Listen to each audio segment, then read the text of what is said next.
ಅಲ್ಲ, ಇದು ನೆಪ ಮಾತ್ರ ಅಷ್ಟೇ. ಚುನಾವಣೆ ಮಾಡಬೇಕು ಮನಸ್ಸಿದ್ರೆ ಇದೇನು ದೊಡ್ಡ ಸಮಸ್ಯೆನೇ ಏನು ಆಗ್ತಾ ಇರಲಿಲ್ಲ. ಮೊದಲೇ ಚುನಾವಣೆ ಕಳೆದ ಗಡುವಿಗೆ ನಡೆಸ್ಬಿಟ್ಟಿದ್ರೆ ಈ SIR ಬರ್ತಾನೆ ಇರಲಿಲ್ಲಲ್ಲ. ಅದರಿಂದ ಇಲ್ಲಿ ಕಾಂಗ್ರೆಸ್ ಪಾರ್ಟಿಯ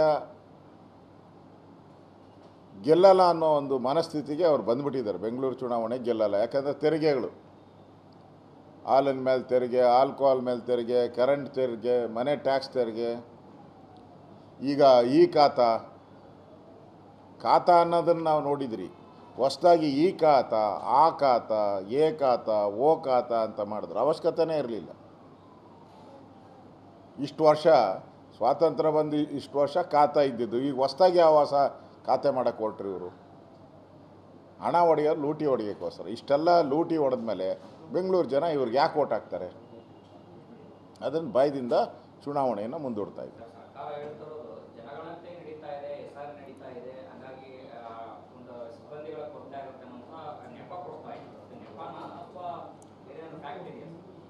ಅಲ್ಲ, ಇದು ನೆಪ ಮಾತ್ರ ಅಷ್ಟೇ.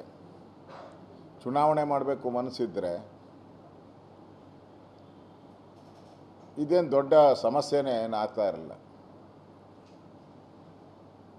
ಮೊದಲೇ ಚುನಾವಣೆ ಕಳೆದ ಗಡುವಿಗೆ ನಡೆಸ್ಬಿಟ್ಟಿದ್ರೆ ಈ SIR ಬರ್ತಾನೆ ಇರಲಿಲ್ಲಲ್ಲ. ಅದರಿಂದ ಇಲ್ಲಿ ಕಾಂಗ್ರೆಸ್ ಪಾರ್ಟಿಯ ಗೆಲ್ಲಲ್ಲ ಅನ್ನೋ ಒಂದು ಮನಸ್ಥಿತಿಗೆ ಅವ್ರು ಬಂದುಬಿಟ್ಟಿದ್ದಾರೆ. ಬೆಂಗಳೂರು ಚುನಾವಣೆ ಗೆಲ್ಲಲ್ಲ, ಯಾಕಂದರೆ ತೆರಿಗೆಗಳು, ಹಾಲಿನ ಮೇಲೆ ತೆರಿಗೆ, ಆಲ್ಕೋಹಾಲ್ ಮೇಲೆ ತೆರಿಗೆ, ಕರೆಂಟ್ ತೆರಿಗೆ, ಮನೆ ಟ್ಯಾಕ್ಸ್ ತೆರಿಗೆ, ಈಗ ಈ ಖಾತಾ ಅನ್ನೋದನ್ನು ನಾವು ನೋಡಿದ್ರಿ.